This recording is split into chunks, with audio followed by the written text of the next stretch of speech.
സമ്പൂർണവും വൈവിധ്യപൂർണവുമായ അതിന്റെ പാരമ്പര്യത്തിൽ ഞാൻ അഭിമാനം കൊള്ളുന്നു. ഞാൻ എന്റെ മാതാപിതാക്കളെയും ഗുരുക്കന്മാരെയും മുതിർന്നവരെയും ബഹുമാനിക്കും.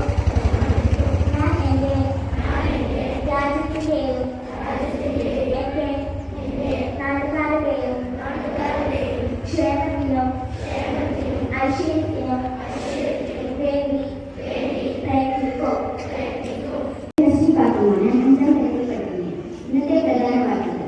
ഇന്ന് ലോക മാതൃഭാഷാ ദിനം. യുനെസ്കോ പ്രഖ്യാപനം നൽകിയിട്ട് ഇന്നത്തെ 25 വർഷം. അമിതാഭ് ബച്ചൻ ജീവിതചക്രത്തിലേക്ക് പുനർജീവിതം. റാണി ലോകം നാശത്തിന്റെ വക്കിലേക്ക്. കേരള എൻട്രൻസ് അപേക്ഷ മാർച്ച് 10 വരെ. മറ്റുള്ള ഭാഷകൾ കേരളം മാറ്റുന്നു. മറ്റുള്ള ഭാഷ ഞാൻ ആവർത്തിക്കുന്നു. മറ്റുള്ള ഭാഷകൾ കേരളം മാറ്റുന്നു. മറ്റൊരു പെട്ടെന്ന് ഭാഷ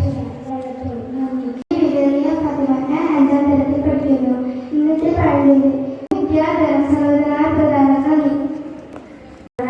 പള്ളിയിൽ പഠിക്കുന്നു. ഇന്നത്തെ വചനം അശ്വം കുതിര. ഞാൻ ആവർത്തിക്കുന്നു. അശ്വം കുതിര കളി പഠിക്കുന്നു. ഇന്നത്തെ ദിവസത്തിന്റെ പ്രാധാന്യം. ഇന്ന് ഫെബ്രുവരി 21 ലോക മാതൃഭാഷാ ദിനം. ലോക ജനത അവരുടെ മാതൃഭാഷയ്ക്കായി നീക്കിവെച്ചിരിക്കുന്ന ദിനം. ഭാഷകളെ ആദരിക്കാനും സംരക്ഷിക്കാനുമുള്ള ശ്രമങ്ങളുടെ ഭാഗമായാണ് ഈ ദിനം ആഘോഷിക്കപ്പെടുന്നത്. 1999 നവംബർ 17 യുനെസ്കോ ഫെബ്രുവരി 21 ലോക മാതൃഭാഷാ ദിനമായി പ്രഖ്യാപിച്ചത്. ഈ ഒരു ദിനത്തിൽ മാതൃഭാഷയുടെ മഹത്വം ഏവരും ഉൾക്കൊള്ളേണ്ട ഒന്ന് തന്നെയാകുന്നു. നമ്മുടെ മാതൃഭാഷയായ മലയാളത്തെ നാം ഏവരും ഹൃദയത്തോടെ ചേർത്ത് വെക്കണം. മറ്റെല്ലാ ഭാഷകൾക്കും മുന്നെയാണ് മാതൃഭാഷയുടെ സ്ഥാനം. ഈ ഒരു ദിനത്തിൽ നമ്മുടെ മാതൃഭാഷ എത്രത്തോളം അംഗീകരിക്കപ്പെടുന്നുണ്ടെന്നും അതിനെ അർഹിക്കുന്ന മൂല്യം ലഭിക്കുന്നുണ്ടോ എന്നും നമ്മൾ ചിന്തിക്കേണ്ട വസ്തുതയാണ്. എല്ലാവരും ഭാഷാഭിവൃദ്ധിക്കായി വളരെ മുന്നിലേക്ക് ഉയർത്തുക. മലയാളമാണ് എൻ്റെ ഭാഷ. എൻ്റെ ഭാഷ എൻ്റെ വീടാണ്. എൻ്റെ ആകാശമാണ്. ഞാൻ കാണുന്ന നക്ഷത്രമാണ്. എന്നെ കരുതുന്ന കാറ്റാണ്. എന്റെ ദാഹം ശമിപ്പിക്കുന്ന കുളിർവെള്ളമാണ്. എന്റെ അമ്മയുടെ തലോടലും ശാസനയുമാണ്. കൈകാക്കുക.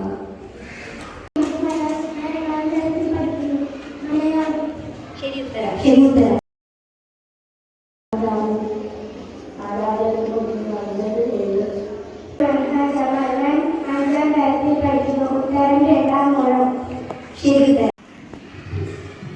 പുസ്തകങ്ങൾ മനുഷ്യന്റെ ഒപ്പച്ചങ്ങായിമാരാണ്. എന്നാൽ ഇന്ന് മൊബൈൽ ഫോണിന്റെ അമിത ഉപയോഗം കാരണം മനുഷ്യനെ വായനയിൽ നിന്ന് അകറ്റി നിർത്തുകയാണ്. ഇങ്ങനെ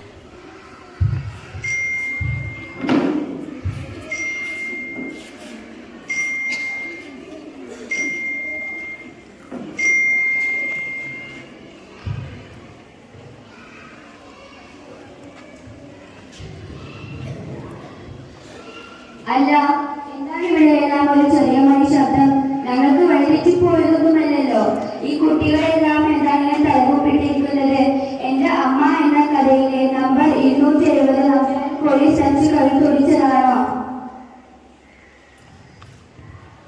നിങ്ങൾക്കൊന്നും മനസ്സിലായില്ലേ ബഷീറെ? കുട്ടികളെല്ലാം മൊബൈൽ ഫോണിൽ നോക്കിക്കൊണ്ടിരിക്കുന്നു. അതിൽ സന്ദേശങ്ങൾ കേൾക്കുന്ന ശബ്ദമാണ് സുഹൃത്തെ നിങ്ങൾ കേൾക്കുന്നത്. നമ്മുടെ കാലത്ത് ലാൻഡ് ഫോൺ തന്നെ കുറവായിരുന്നു. അന്നൊക്കെ ഒരു അവധി ദിവസം കിട്ടുമായിരുന്നെങ്കിൽ എത്ര കഥകളും മറ്റും നമ്മൾ വായിക്കുമായിരുന്നു. എന്തൊക്കെയാണ് ദൈവമേ കേൾക്കുന്നത്? എന്റെ നാല് വീട്ടിലെ അപ്പുണ്യൊക്കെ പണ്ട് പുസ്തകങ്ങളോട് എന്ത് മമതയുള്ളവരായിരുന്നു.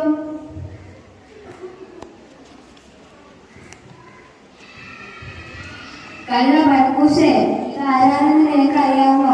സുന്ദരികളെ, മണക്കൂസ് സുന്ദരന്മാരെ, നിങ്ങളുടെ കാലത്ത് ജീവിച്ചിരുന്ന ഏറ്റവും മുതിർന്ന എഴുത്തുകാരനെ അറിയില്ലെന്നോ? മര്യാദക്ക് പോയി വല്ല കഥയോ മറ്റോ എഴുത്തു വായിച്ചോളും. ബഷീറ പറയുന്നത്.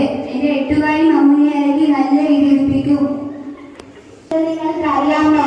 വെള്ളപ്പൊക്കം കഥയിലെ ഒരു പട്ടിക്കുട്ടിയുണ്ട്. ആ കഥ നിങ്ങൾക്ക് തീർച്ചയായും ഇഷ്ടപ്പെടും. നിങ്ങൾ ബാസുരന്റെ പുസ്തകം വായിക്കാൻ മറക്കരുത്. നിങ്ങളിൽ ഒരാളെങ്കിലും ബാസുരന്റെ പുസ്തകം വായിച്ചിട്ടുണ്ടോ മക്കളെ?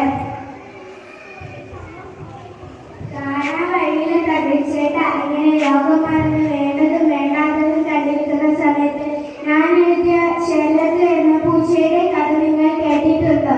തീർച്ചയായും വായിക്കണം. വായന കൊണ്ട് കിട്ടുന്ന അറിവും വെളിച്ചവും മറ്റൊന്നിൽ നിന്നും ലഭിക്കുകയില്ല. അതിന് നമ്മൾ മൂവരും തന്നെ ഉദാഹരണം.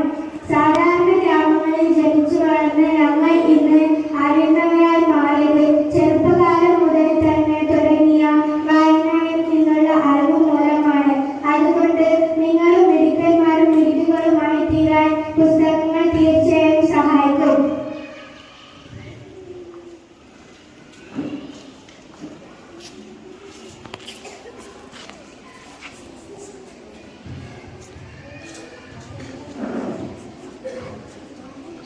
ശരി, നിങ്ങൾ പറയുന്നത് ഞങ്ങൾ ആഗ്രഹിച്ചോളാം.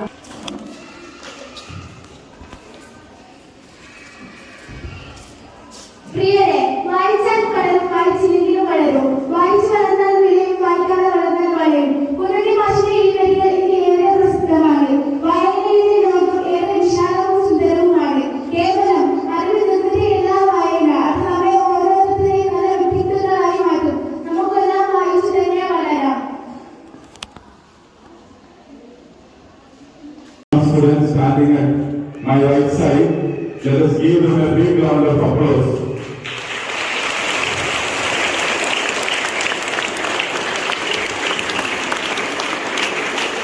Yes, thank you very much.